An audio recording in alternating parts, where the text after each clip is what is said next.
Olha aí, pessoal, hoje no 96 Notícias, nós estamos recebendo o doutor Márcio Borba. Ele é economista, inclusive foi indicado por um companheiro de trabalho nosso, que é o Luiz Correia. Desde ontem que o Brasil tem uma nova cédula circulando, a cédula de R$ 200.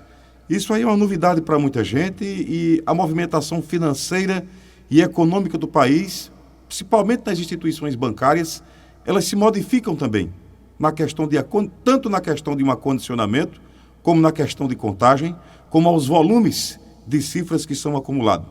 Doutor Márcio, bom dia. Seja muito bem-vindo ao Jornalismo da Cultural. Mas, doutor, o que é que provoca a chegada de uma nova cédula a circular no país?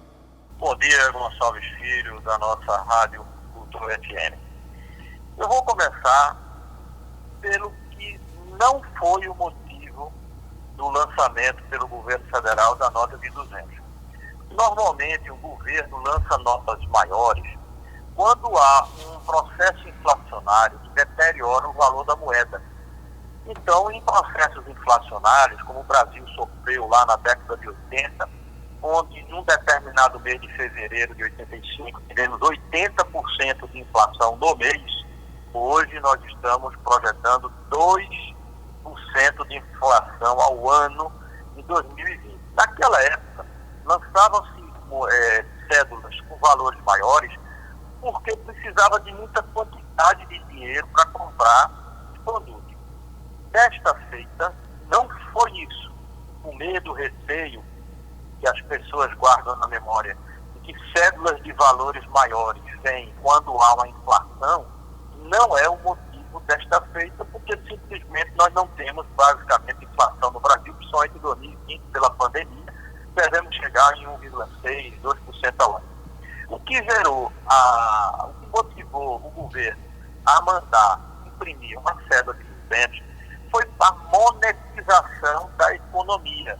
Com a entrada em circulação de mais de 250 bilhões de reais do auxílio emergencial na mão da população, e pela insegurança que a pandemia trouxe a todos, a população passou a receber mais moeda, papel moeda nas mãos, e ter acesso aos R$ 600 no caixa da Caixa Econômica, levar para casa o dinheiro, por uma questão de insegurança das restrições bancárias, passou a guardar mais dinheiro em casa. Então, o governo precisava imprimir mais moeda sem que isso gerasse inflação, não é aumento da base monetária, imprimisse mais dinheiro para que a população, não deixando nas contas correntes, trazendo para casa, precisasse de mais moeda. Então, a base monetária antes da Covid, o dinheiro em papel, em circulação no país, nas mãos das pessoas, importava em 216 bilhões de reais. Hoje já está em 277 bilhões de reais o papel moeda na mão da população. Para isso, o governo tem um custo de emissão da cédula por cada cédula que se emite. Então, o que fez o governo? Não está adicionando base monetária. Ele está trocando cédulas menores por cédulas de R$ 200. Em vez do cliente no banco sacar R$ 200 e receber 10 cédulas de 20 ou 2 de 100, ele vai receber uma de 200. Isso facilita para a população transacionar dinheiro, porque é menos cédula no bolso. Isso facilita para os bancos e facilita para o governo, que vai imprimir menos moeda. Isto, por outro lado, é muito bom, porque volta o costume da população de andar com dinheiro, de guardar dinheiro. Feito isso, tira-se um pouco a bancarização, ou seja, toda vez que você leva seu dinheiro para o banco, que você fica dependente de banco, você vai fazer saque em banco, está pagando tarifa. Então, se por um lado o governo objetivou reduzir custo com a emissão desta moeda para que a população tivesse acesso a ela em cada dia mais, por outro lado, a população, ao pegar o dinheiro e guardar o dinheiro, ela está deixando de movimentar em banco, vai pagar menos tarifa por essa movimentação. Então, amigo Gonçalo, não foi por inflação, porque não existe, foi por uma questão operacional de custo para atender a demanda crescente da população por papel moeda.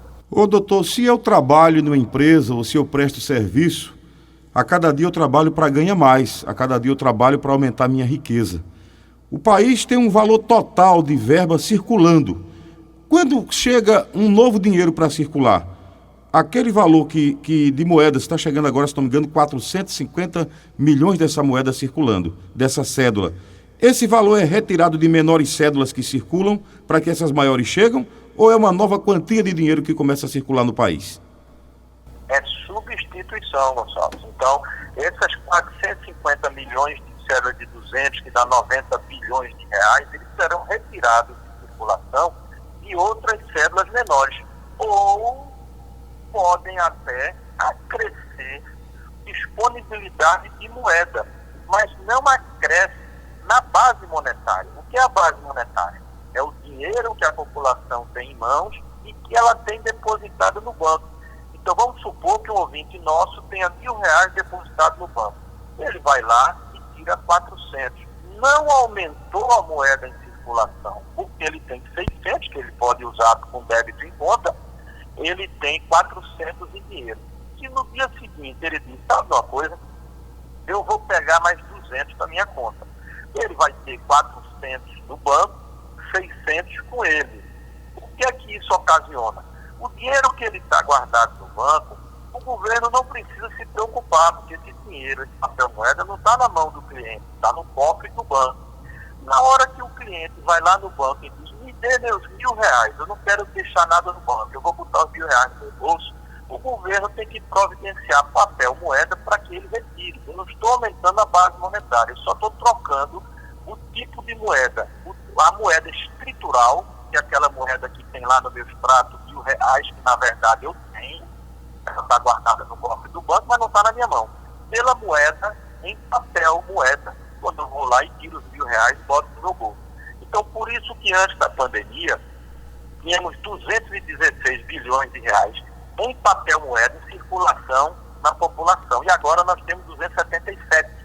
Então, a tendência é que essa desbancarização seja daqui para frente cada dia mais as pessoas querendo papel moeda nas mãos do que papel moeda guardado em forma de depósito bancário. Então o governo botou 90 bilhões de reais em disponibilidade com essa moeda, mas não aumentou o total de moeda existente no país, somando-se o que tem no bolso e o que tem no banco. Ele apenas transformou 90 bilhões de moedas depositadas nos bancos, à medida que a população for sacando, vai sacar em moedas de 200. A ministra Carmen Lúcia, ela, no final da semana passada, ela pediu uma explicação ao Banco Central, ao Tesouro Nacional, do motivo da circulação dessa nova cédula. Alguma corrente política, e creio que seja também de oposição, criticava o lançamento de mais uma cédula, isso porque achava que ia facilitar os assaltos, a acomodação de bandidos levarem esse dinheiro dos bancos. Na verdade, isso tudo é subjetivo, porque a chegada dessa nova cédula, ela está sendo positiva no país. Veja, Gonçalves, a atitude da ministra Carmen Lúcia, bem como as críticas da oposição, estão totalmente fora do contexto da ciência econômica.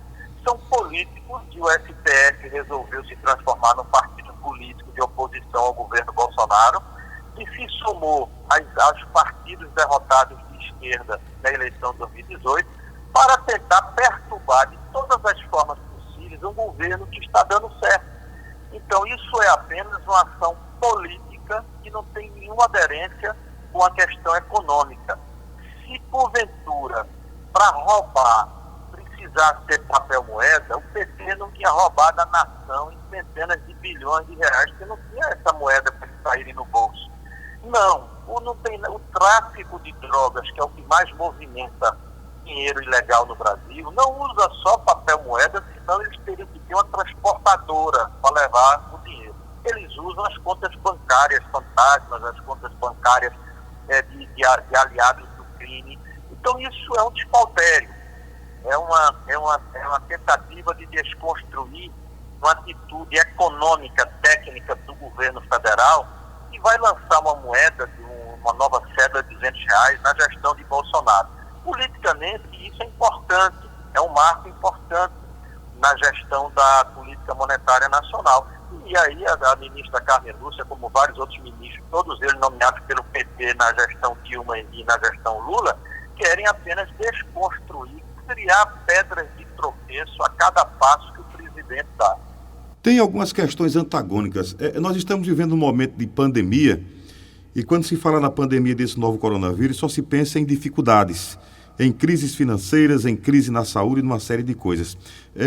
Tocando em assuntos que o doutor já contou nessa entrevista, eu percebo que ao ir para o supermercado, né, muitas pessoas reclamam que o preço está alto a cada dia. Há poucos instantes o doutor disse que não temos inflação. Mas tem outro segmento que a gente chega, por exemplo, nas lojas de eletrodomésticos, eles estão sem fogões, estão sem geladeiras, estão sem estufados, estão sem TVs, estão sem uma série de coisas que as pessoas estão procurando, já fizeram as compras e sabem que não vão atingir as vendas de final de ano porque as indústrias estão sem condições de entregar os pedidos. O que é que está acontecendo com a economia, doutor? A somatório de, no total, 314 bilhões de reais que o governo federal está investindo, está injetando na economia, através de 257 bilhões de auxílio emergencial, os R$600 por mês, mais 60 bilhões de ajuda aos formais. Então, isso é uma entrada brutal de recursos na economia, que está sendo direcionada, essa quantia, para o consumo das famílias de baixa e média renda, que é a compra de uma nova geladeira, de um fogão, de um colchão, de algum artigo de casa, cama, mesa, banho, roupa para as crianças, calçados. Então, esse recurso está indo todo para as lojas de departamento e isto causou um desabastecimento, porque lá atrás na indústria, a indústria também não está funcionando 100%, porque ela está com restritivo de pessoas, ela teve lockdown, o comércio em si também parou de pedir. Nessa época de pandemia, as indústrias, portanto, fecharam durante esse período, não tinha quem atender. E agora, na retomada da economia, a demanda de produtos está sendo muito mais elevada do que a capacidade da indústria em reagir. Porque quando o governo coloca mensalmente lá 60 bilhões de reais na bolsa da população, a população vai de imediato na loja querendo comprar, mas a indústria não consegue produzir tudo num dia e mandar num dia. Então, esse desabastecimento, que é uma verdade, está causando um desequilíbrio que vai ser sanado com a indústria retomando a produção e termina ficando mais caro, porque é a lei da procura e da oferta. Se tem muita procura para determinado produto que está escasso, o produto tende a ficar mais caro. Esse dinheiro que circula na mão da população, por exemplo, tem muitas mães solteiras que hoje estão há 5 meses com R$1.200 no bolso, dinheiro que ela não tinha. Tem muitas pessoas que já viviam de alguma coisa e continuam vivendo, mas estão tendo direito a R$600 a mais no bolso que não tinha por conta dessa pandemia. Mais tarde, nos cofres da União, isso pode ser um rombo que a gente vai ter que pagar ou ser punido por ele? Todo gasto do governo federal, estadual, municipal, quem paga somos nós, contribuintes dos impostos. O que está acontecendo, e aí o ministro Paulo Guedes tem sido realmente de extrema competência, é que ele tem feito mudanças e transformações no orçamento da União, ou seja, está trocando o pneu com o carro andando, para evitar um desastre maior. Mas isso sim redundará no aumento do endividamento público. Ainda além dessa auxílio emergência e do benefício aos formais, o governo federal está ainda transferindo recursos para estados e municípios. Inclusive, hoje já existe denúncia no Congresso Nacional de estados como Pernambuco, que recebeu mais recursos do governo federal do que gastou na pandemia.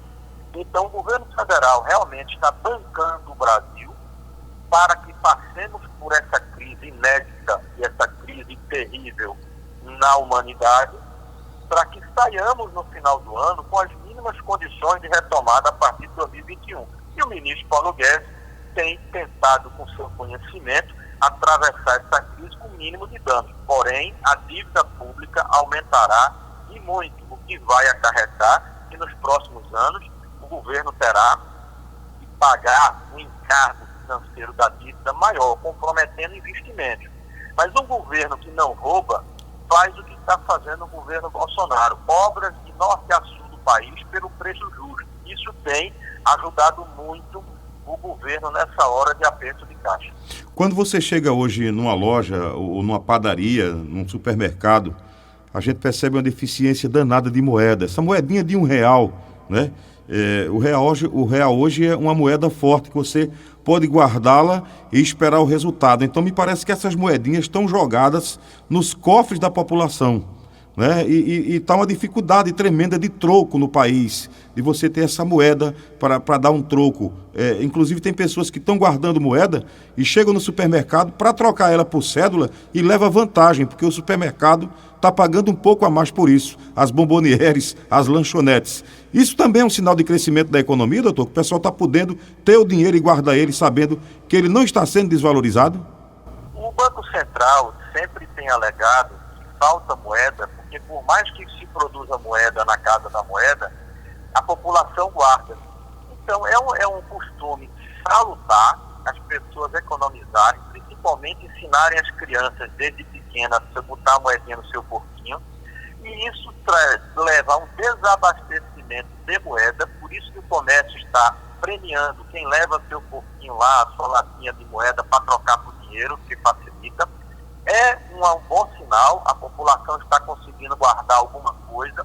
É um bom sinal que a população está se educando cada vez mais a poupar, e traz para o governo federal a dificuldade de ter que produzir mais moeda. Mas tudo isso é muito positivo. As pessoas estão conseguindo economizar na sua economia popular, e o comércio está se nutrindo dessas moedas, concedendo premiações, e isso ajuda a economia, principalmente a economia que atende a população de baixa renda. Nessa quinta-feira, por exemplo, o governo nacional, em parceria com grandes marcas, grandes empresas, estão promovendo mais uma Black Friday. Essa feira preta, de repente, que aparece artigos que muita gente queria comprar e não conseguia, e que de repente elas surgem no mercado com um preço acessível. Isso vai dar um aquecimento muito grande nessa economia, a partir de vendas de artigos que as lojas têm lá encostado, que passaram 5, 6 meses fechados por conta dessa pandemia. Vai botar tudo para fora agora, né, doutor? É uma estratégia importante, é um conceito criado nos Estados Unidos, a Black Friday, que é em inglês. A questão do comércio aproveitar a Black Friday para vender os estoques que estavam guardados é importante. Vai encontrar um comércio um pouco desabastecido de alguns itens, mas vai ajudar o comércio a vender alguns outros itens que não tiveram tanta procura, e é uma oportunidade do consumidor. A gente só tem que ter muito cuidado, porque existe a Black Friday e existe a Black Fraud. Também, é verdade. Que vende um produto que custava 100 por 110, dizendo que é promoção. Então a gente tem que ter muito cuidado, procurar os preços antes da Black Friday, e depois, no dia da Black Friday, ou no período que já se estendeu algumas lojas até em uma semana, verificar se realmente eles estão mais baratos, com condições melhores. Bom, no geral dá para entender que a economia do Brasil, apesar de lenta, mas ela está se recuperando, o PIB está crescendo, e me parece que o Brasil está melhorando muito na questão financeira, apesar de tudo que o governo federal vem enfrentando. Exatamente. Eu acho que a dor humanitária da perda de muitas vidas, coisa que no futuro vai ser investigado se realmente esses mortos alegados pelos estados realmente morreram de coronavírus. Há uma diferença entre o cidadão ter um infarto, morrer do infarto, porém ele ter naquele momento o vírus do coronavírus no corpo. Não morreu de coronavírus, morreu do infarto. E os estados estão contabilizando essa hipótese, esse exemplo, como morte pelo coronavírus. Porque quanto mais mortos anunciar, mais se chantageia o governo federal por recursos. Mas, de qualquer forma, é um desastre humanitário, e eu acredito que o Brasil, ao final, passe por esse desastre humanitário, e vai nossa solidariedade a todas as famílias que perderam seus entes queridos. melhor do que se imaginava no início que nós terminaríamos. O Estado a economia vai terminar o ano cambaleante, mas sendo ajustada pelo governo federal para em 2021 a gente iniciar a nossa recuperação. Doutor, eu quero agradecer a sua participação. Eu não sei se as minhas perguntas chegaram à necessidade de esclarecimento que a população precisava, mas era necessário que entendessem esse motivo da chegada dessa nova moeda e entendesse também a situação econômica que o país está passando. Eu quero lhe agradecer muito pela sua participação no nosso programa. Eu é que agradeço, estou à sua disposição. Um grande abraço ao ouvinte da Rádio Cultura, forte abraço.